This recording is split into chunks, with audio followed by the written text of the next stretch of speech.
আসসালামু আলাইকুম ভাই ও বোনেরা, আপনারা সবাই কেমন আছেন? আশা করি আপনারা সবাই ভালো আছেন। আলহামদুলিল্লাহ আমিও ভালো আছি। নরেন ফ্যামিলি ব্লগারে জানাই স্বাগতম। সকাল সকাল কিন্তু বিয়ে বাড়ি পরের দিনের কথা বলতেছি। সেখানে কিন্তু একটা বক্স খোলা হচ্ছে। আমরা জানি না এই বক্সের ভিতরে কি আছে, হয়তো বা পিঠা থাকতে পারে। আমাদের তো বলছে যে পিঠা হবে এটার ভিতরে। কুমিল্লা থেকে কিন্তু বিয়ে বাড়ির জন্যই আনা হয়েছিল 2 বক্স এরকম পিঠা। তো পিঠাগুলো দেখেন ঠিক কেমন, ওই এত পিঠা যে কিভাবে তারা বানিয়েছে, ভাবি আর ওই যে আন্টিরা মিলে কিন্তু বানিয়েছে এইসব পিঠাগুলি। ওইখানে আবার খুব দক্ষভাবেই কিন্তু তারা পিঠা বানাতে পারে। তাদের হাতের পিঠা সাথে আর কোথাও পিঠা কোনো ডিজাইন মিল হবে না। 2টা বক্সেই কিন্তু এরকম পিঠা ছিল।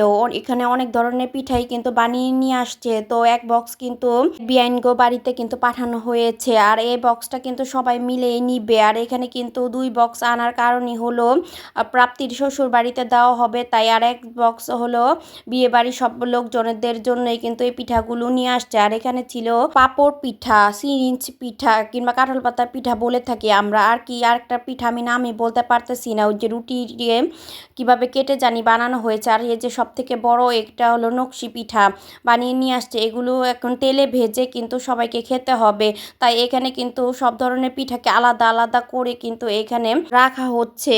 আর সব ধরনের পিঠাই কিন্তু একসঙ্গে ছিল, তাই আলাদা আলাদা করার পরে এখানে কিন্তু ভাগ করে সবাইকে দিবে। এখানে কিন্তু বড় আপু আন্টি মিলে কিন্তু এই কাজগুলি করতেছিল। আর ওই মুহূর্তেই কিন্তু কারেন্ট চলে গেছিলো, তাই আর তেমনভাবে ভিডিও করতে পারিনি। যতটুকু পারতেছে আপনাদের সাথে শেয়ার করতেছি। তখনই কিন্তু আপনাদের ভাইয়াও কিন্তু বাসায় চলে আসে, তাই ওকে ডাক দিয়ে কিন্তু একটু দেখানো হয়েছিল এই যে পিঠা। ও পিঠা তো অনেকটাই চিনে না, তো দাঁড়িয়ে থেকে একটু দেখে কিন্তু বাসায় চলে আসছে, কারণ কাজে যেতে হবে। তাই কুমিল্লার পিঠাগুলি যারা বানিয়ে আনছে তাদের কাছেই কিন্তু আমি এই নকশি পিঠাগুলো শিখেছি বানানো। আমিও বেশ ভালোভাবে বানাতে পারি, কিন্তু তাদের মতো সেম ডিজাইনগুলি আমার হাতে হয় না। আমিও আমার মতো করে সুন্দর করেই বানাতে পারি। তো অল্প সময়ের মধ্যেই যে এই পিঠাগুলো বানিয়ে তারপরে হালকা শুকিয়ে যে আমাদের এখানে নিয়ে আসতে পারছে, আর একটা পিঠাও এখানে কিন্তু ভাঙে নাই, খুব সুন্দরভাবেই আসতে পারছে। আর কয়েকটা পিঠার মধ্যে কিন্তু রং ইউজ করা হয়েছে, খাবার রং, এর জন্য কালারফুল হয়েছিল পিঠাগুলো। তো বাগনির বিয়েটা সম্পন্ন হলো, আর তারপর দিন সকালেই কিন্তু মেন আকর্ষণ ছিল এই পিঠার উপরে। এই পিঠা ভিতর থেকে কি বের হবে বক্সে বা কেমন পিঠা হবে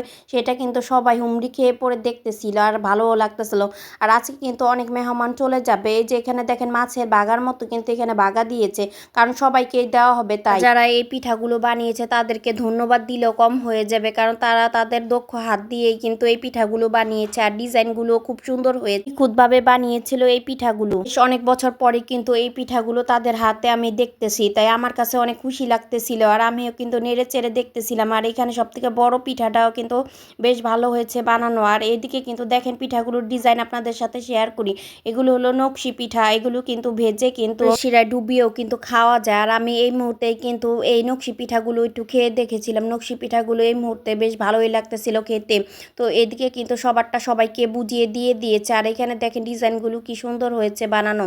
আর এদিকে কিন্তু এখানে রুটি পিঠাটা কিভাবে বানিয়েছে আমি ঠিক বলতেও পারতেছি না, আর এই পিঠার নামটা কি আমি ঠিক জানিও না।